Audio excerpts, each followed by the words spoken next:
예전에 어느 호주 사람이 쓴 시크릿이라는 제목의 책이 우리나라에서 출판된 적이 있습니다. 책 내용은 단순합니다. 이 우주에는 우리가 몰랐던 시크릿, 즉 비밀이 있는데 무슨 비밀이냐? 당신이 그 무언가를 간절히 원하고 소망하면 우주의 기운이 도와주어서 그것을 이루게 된다. 그런 내용이었습니다. 그러면서 그러한 비밀을 알고 성공했다는 사람들을 나열을 했습니다. 얼마 뒤 우리나라 사람이 쓴 꿈꾸는 다락방이라는 책이 나왔습니다. 내용은 똑같습니다. 생생하게 꿈을 꾸면 그 꿈은 이루어진다. 그러니 늘 꿈을 상상하라. 그런 내용이었습니다. 이 책들은 모두 베스트셀러가 되었습니다. 특히 시크릿은 짧은 기간에 100만 부 이상 팔려서 가히 시크릿 광풍이라 불릴만 했고, 꿈꾸는 다락방 역시 상당히 많이 팔렸습니다. 이 책들이 왜 엄청난 인기를 얻었는지는 그 후속작으로 나온 꿈꾸는 다락방 2권이 왜 팔리지 않았는지를 생각해 보면 됩니다. 2권은 1권의 오해를 바로 잡으면서 생생하게 꿈을 꾸면 그 꿈이 이루어진다는 말은 단지 꿈만 꾸고 상상만 하면 된다는 말이 아니고 그것을 위해 치열하게 노력해야 된다는 말이다.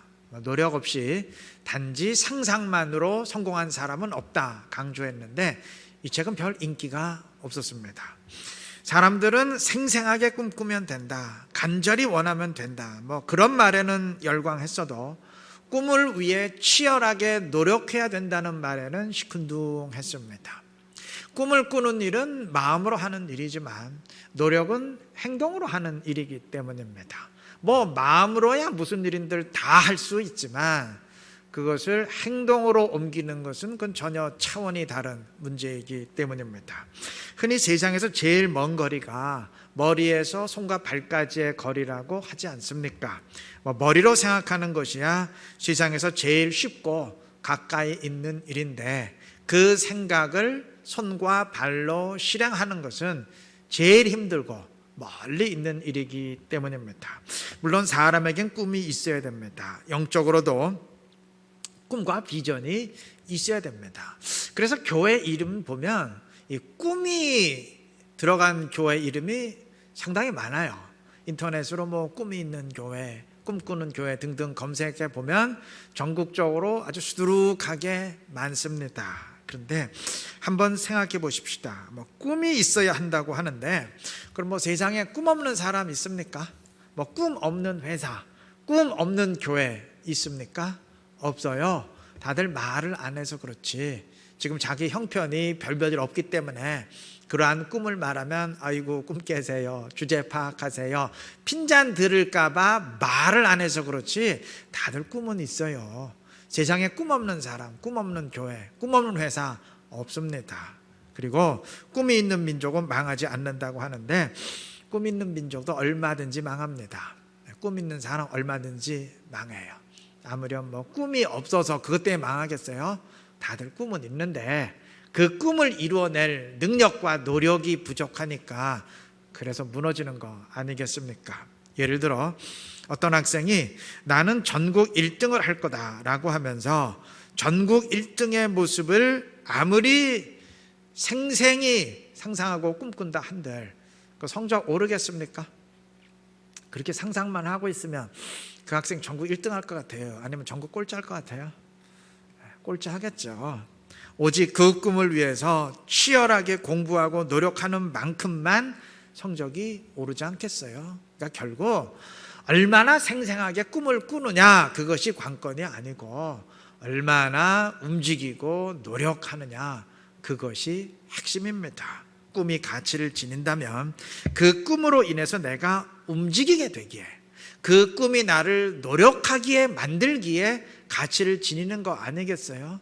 만약 그게 아니라면 그 꿈이 나를 움직이고 행동하게 만들지 못한다면 그건 꿈이 아니죠. 흔히 말하는 개꿈에 불과하겠죠. 그래서 저는 교역자를 뽑을 때도 꿈과 비전을 제출하라고 요구하지도 않고 근데 요거 안 했는데도 내는 사람이 왕왕 있어요. 좀 보지도 않아요. 실추당해 버립니다. 만약에 목회의 비전과 꿈을 말한다면 전 딱 한 가지만 확인해요. 그 꿈을 위해서 지금까지 어떻게 부딪히며 노력해 왔는가, 그거 하나만 확인합니다. 만약 그게 없는 꿈과 비전이라면 그건 다 헛소리예요. 그 사람 아주 사기꾼 기질이 농후한 사람이에요. 자신에게 속고 자신을 속이고 있기 때문입니다. 이것은 개인뿐만 아니라 공동체도 마찬가지입니다. 예를 들어서 어떤 교회가 원대한 꿈과 비전을 품고 있어요. 모두들 그 꿈이 이루어지기를 간절히 소망합니다. 그런데 그렇게 다들 꿈은 꾸고 있는데 아무도 그것을 위해서 헌신하고 움직이지를 않아요. 그럼 그게 꿈이겠어요? 그냥 착각이죠. 오늘 본문에는 여호와의 사자가 기드온에게 사명을 주는 장면이 기록이 되었는데, 당시 이스라엘은 7년 동안 미디안의 침략과 압제를 당하면서 괴로운 삶을 살고 있었습니다. 자, 이때 이스라엘 사람이라면 누구나 다 품었을 민족의 꿈이 무엇이겠습니까? 당연히 미디안의 압제로부터 벗어난 자유와 평화의 삶이었겠죠. 그것은 우리나라가 일제 강점기 시절 모든 사람들이 민족의 독립을 꿈꾸었던 것과 같은 이치입니다. 본문은 그러한 민족의 꿈이 드디어 이루어질 기회가 찾아왔음을 증언합니다. 하나님이 미디안을 치고 이스라엘을 구원하시겠다고 선포하셨습니다. 온 민족이 기뻐할 소식입니다. 그런데 딱 한 사람, 그 소식을 직접 듣는 기드온에게는 그것이 기쁜 소식이 아니었어요. 왜냐하면 하나님이 기드온에게 네가 가서 미디안을 치고 싸워라 명하셨기 때문입니다. 기드온의 답변은 나는 못합니다 였어요. 다른 사람 보내십시오, 그런 의미죠. 기드온도 이스라엘 사람으로서 민족의 자유와 평화를 꿈꾸었고, 그러했기에 13절에서 정말 하나님이 우리 이스라엘과 함께 하신다면 어떻게 우리가 미디안의 압제를 당하는 이런 일이 일어날 수 있습니까? 항의했습니다. 그런데 문제는 그는 꿈은 꾸었지만 그것을 위해 나설 마음은 없었어요. 바라고 소망하기는 했지만 그것을 위해서 자신을 던지며 행동할 생각은 없었어요. 문제 해결을 하나님께 요청했지만 자신이 그 문제를 해결할 사람이 될 생각은 추워도 없었습니다. 역사상 이런 식으로 꿈이 이루어진 적은 없어요. 꿈이 아니죠. 그냥 망상이죠, 망상. 우리 모두에게 얼마든지 나타날 수 있는 문제입니다. 교인이라면 누구나 다 교회의 부흥을 꿈꾸겠지만 그것으로만 끝나서는 안 돼요. 교회의 부흥을 위해서 나도 사용해 주십시오. 나도 무언가 할 수 있도록 길을 열어 주십시오. 그렇게 간구하고 실행할 수 있어야 될 것입니다. 기도, 선교, 예배, 이웃 사랑 등등, 이건 모든 분야가 다 마찬가지예요. 그러한 교인들이 모일 때 그 공동체에 변화가 가능한 것입니다. 그런데 사람의 속성상 바라고 소망하는 사람은 많은데 움직이는 사람은 적습니다. 이웃을 사랑하는 교회가 되기를 원하는 건 다 마찬가지인데 자신이 이웃 사랑의 주체가 되기를 원하고 실행하는 사람은 그리 많지 않습니다. 다들 하나님의 역사는 간구하는데 그것을 위한 도구가 되기를 원하는 사람은 많지 않아요. 성령 충만한 교회가 되기를 꿈꾸고 간구하는 사람은 많은데 자신이 성령의 불을 옮겨 붙이는 불꽃이 되겠다고 나서는 사람은 제 경험상 그리 많지 않습니다. 여러분, 느헤미야의 신앙이 왜 성숙한지 아십니까? 느헤미야 1장에는 그의 기도가 기록되어 있는데 그는 고국 예루살렘의 성벽이 무너지고 예루살렘이 이방의 침략거리가 되고 있다는 소식을 듣고 눈물로 기도합니다. 그런데 그의 기도는 단지 하나님의 도우심을 요청하는 것으로 끝나지 않았어요. 문제 해결을 간곡히 부탁하는 것으로 끝나지 않았습니다. 그는 내가 예루살렘에 가서 성벽을 쌓겠으니 갈 수 있도록 해달라고 간구했고 그대로 실행했습니다. 우리 신앙이 이러해야 됩니다. 하나님이 좀 해결해 주십시오. 이렇게 하나님께만 전가시키는 차원을 넘어서 나를 사용해 주십시오. 나도 그 일을 위한 하나님의 도구가 되도록 좀 이끌어 주십시오. 그렇게 간구하고 실행할 수 있어야 될 것입니다.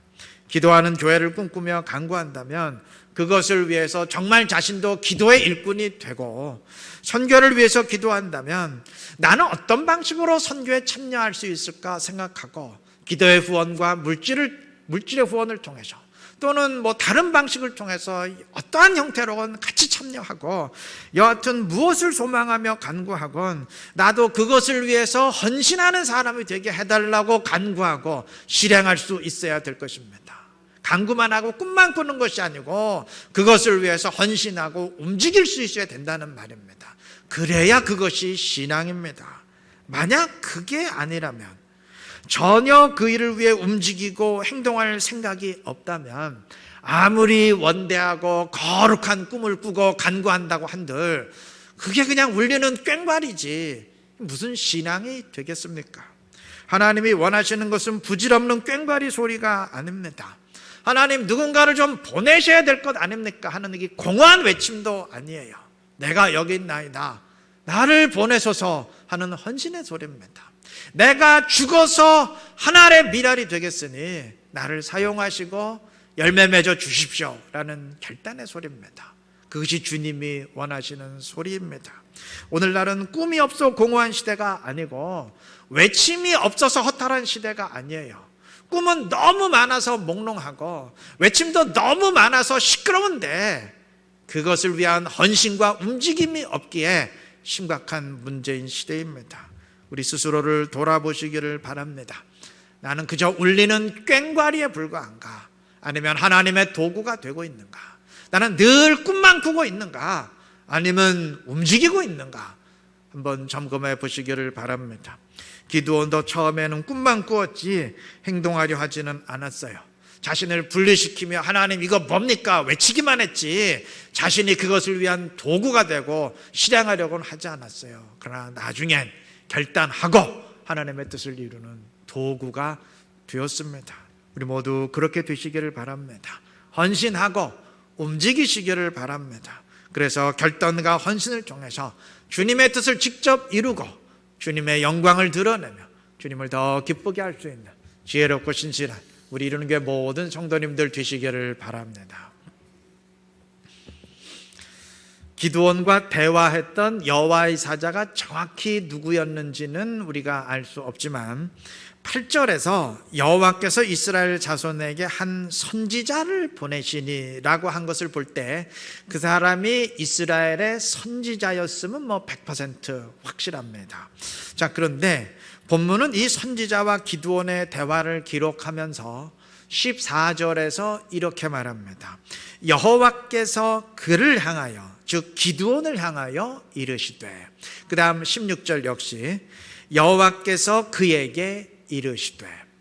자, 이 표현만 보면은 선지자와 기드온이 대화하는 도중에 여호와께서 직접 기드온에게 뭔가를 말씀하셨는가 보다 생각할 수 있지만 아닙니다. 하나님이 직접 말씀하신 건 없어요. 처음부터 끝까지 이 선지자와 기드온의 대화만 계속 이어졌을 뿐입니다. 그런데도 성경은 선지자가 이르되 라고 하거나 여호와의 사자가 이르되 라고 하지 아니하고 여호와께서 이르시되 라고 하면서 이 선지자를 여호와로 칭했습니다. 그 이유가 뭘까요? 이유는 딱 하나입니다. 이 선지자가 전한 말씀이 자신의 말이 아니고 여호와 하나님의 말씀이었기 때문입니다. 그가 여호와의 말씀을 대언했기에 그 순간만큼은 그의 권위가 하나님의 권위로 올라서게 된 것입니다. 그래서 이 선지자를 여호와라고 칭하는 14절, 16절, 23절은 모두 여호와께서 이르시되 라고 하면서 이 선지자가 여호와의 말씀을 전할 때 여호와라고 칭했습니다. 그 외 다른 상황에서는, 그러니까 이 선지자가 다른 행동을 할 때는 절대 여호와라고 칭하지 않았어요. 여호와의 말씀을 전할 때는 여호와의 권위를 지니지만 그것이 아닌 일반 상황에서는 여호와의 권위를 지니는 것이 아니기 때문입니다. 그가 전하는 말씀이 여호와의 말씀이지 그 선지자 자신이 여호와인 것은 아니기 때문입니다. 조선시대 금부도사를 생각해 보면 될 것입니다. 조선시대 제일 높은 벼슬이 정일품 영의정인데 아무리 그러한 영의정이라 할지라도 금부도사가 어명이요 하면서 명령을 내릴 때는 꼼짝없이 그 말에 순종해야 됩니다. 설령 사약을 먹고 죽으라고 해도 그 자리에서 먹고 죽어야 됩니다. 어명을 전달하는 순간만큼은 금부도사의 권위가 임금의 권위로 올라서기 때문입니다. 자, 그런데 금부도사가 어명을 전달할 때는 그렇지만 어명을 전달하는 순간이 아닌 평상시에는 어떤가요? 그때도 금부도사가 무슨 임금의 권위를 집니까? 아니죠. 만약 평상시에도 금부도사가 영의정에게 좀 감정이 있었다고 당신 똑바로 못해? 한번 사약 먹고 죽어볼래? 뭐 이런 식으로 말하면 어떻게 될까요? 물론 미치지 않고서야 그럴 리는 없지만 정말 그랬다면 영의정이 죽겠어요? 금부도사가 죽겠어요? 영의정은 정일품이고 금부도사는 기껏해야 종오품 관리인데 지가 죽겠죠? 여러분, 오늘 이 시대의 말씀의 사역자들 역시 마찬가지입니다. 목사가 이 자리에서 말씀을 선포할 때는 여호와 하나님의 권위를 지닙니다. 뭐 사람이 특별하거나 목사라는 지위가 하나님의 권위를 지녀서가 아니에요. 여기서 전하는 말씀이 여호와의 말씀이기에 그 순간만큼은 하나님의 권위로 올라서게 되는 것입니다. 자, 반면 하나님의 말씀을 전하는 순간이 아닌 다른 상황에서는 어떤가요? 목사가 자신의 개인적인 말이나 행동을 할 때 그때도 하나님의 권위를 지닙니까? 그래서 어떤 정치적인 문제에 대해서 자신의 개인적 견해로 한마디를 해도 그것이 하나님이 말씀하십니다 뭐 그런 말이 되고, 뭐 경제 문제나 다른 문제에 대해서 한마디 그냥 툭 던져도 그게 하나님의 뜻이 되고, 그래서 그거 반대하면 죄가 되고 뭐 사탄이 되고 뭐 그렇습니까? 만약에 그렇게 주장한다면 그건 사람을 하나님의 위치에 올려놓는 것이니까 목사가 아니라 교주가 되겠죠. 사위종교 교주. 명심하십시다. 그 누구라도 사람 자체가 하나님의 권위를 지니는 것이 아니고 오직 하나님의 말씀만이 권위를 지닙니다. 자, 그렇다면 동일한 이유에서 사역자가 이 자리에서 말씀을 전하는 순간이라도 만약 하나님의 말씀이 아니고 자기 자신의 말을 한다면 그때도 하나님의 권위를 지닐까요? 아니죠. 만약 금부도사가 어명도 아닌데 그냥 자기 마음대로 영의정은 나와서 사약을 받으시오, 그러면 그 말이 권위를 지니겠어요? 자기가 죽겠죠. 똑같은 이치입니다. 그 누구건 오직 말씀을 전할 때만 성도들이 순종해야 될 하나님의 권위를 지닙니다. 말씀과 어긋난 자기 생각, 자기 욕심, 자기 합리화의 말을 할 때에는 어떤 상황이건 순종해야 될 이유가 없어요. 그때는 말씀과 어긋난 사람을 버리고 내치고 말씀을 택해야 될 것입니다. 간단한 원리예요. 권위가 사람 자신에게 있느냐, 하나님의 말씀에 있느냐, 그것만 구분하면 되는 간단한 원리입니다. 그런데 이 간단한 원리를 혼동할 때가 종종 있어요.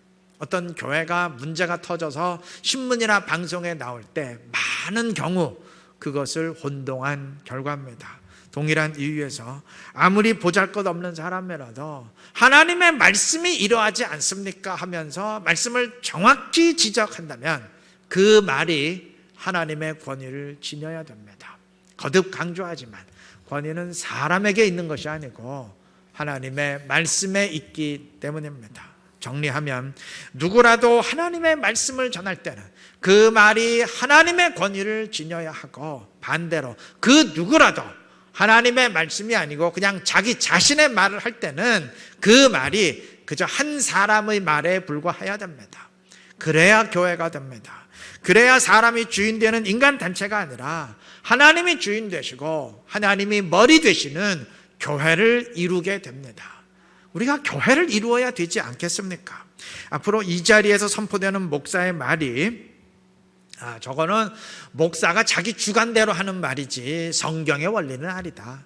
자기 취향대로 왜곡하고 있는 것이지 말씀의 원리는 아니다 라고 판단된다면 그건 무조건 버리십시오. 무조건 무시하고 버리십시오. 버려야 됩니다. 그래야 교회가 삽니다. 반대로 만약 선포되는 말씀이 성경의 원리 맞다, 하나님의 뜻 맞다라고 판단된다면 목사 아무개의 말이다라고 생각하지 마십시오. 여호와께서 이르시되라는 본문의 표현처럼 여호와께서 나에게 말씀하신다라고 생각하시고 순종하시기 바랍니다. 이건 목사에게 순종해야 된다는 말이 아니고 하나님 앞에 순종해야 된다는 말이에요. 뭐 사람의 말이야, 목사의 말이야 거부하고 무시할 수 있지만 하나님의 말씀은 우리가 순종해야 되지 않겠습니까? 하나님 나라를 한마디로 정의하면 하나님의 통치입니다. 그의 통치가 이루어지려면 백성들의 순종이 있어야 됩니다. 우리가 하나님의 말씀대로 순종하는 만큼 그의 통치가 이루어지고 그의 나라가 이루어질 겁니다. 우리가 주기도문을 통해서도 고백하지 않습니까? 나라가 임하옵시며, 그러면 어떻게 되느냐? 뜻이 하늘에서 이루어진 것 같이 땅에서도 이루어지다. 백성된 우리가 말씀대로 순종할 때 그의 나라가 임하게 되고 그의 뜻이 하늘에서 이룬 것처럼 땅에서도 이루어지게 될 것입니다. 하나님의 말씀이 아닌 것은 과감히 버리십시오. 누구의 말이라도 버리십시오. 말씀도 아닌 것은 무슨 진리인 양 계속 붙들고 있으면 그 사람의 나라, 사람의 통치 이루어집니다. 교회가 사람 단체로 끝나게 됩니다. 그러나 하나님의 말씀은 하나님의 말씀으로 듣고 순종하시기 바랍니다. 그럴 때 주님의 나라가 임하고 주의 통치가 이루어지게 될 것입니다. 이를 명심하시고 말씀을 여호와의 말씀으로 듣고 순종함으로써 주님의 나라를 이루고 주의 뜻을 이루어갈 수 있는 지혜롭고 신실한 우리 이루는 교회 모든 성도님들 되시기를 그리스도의 이름으로 축원합니다.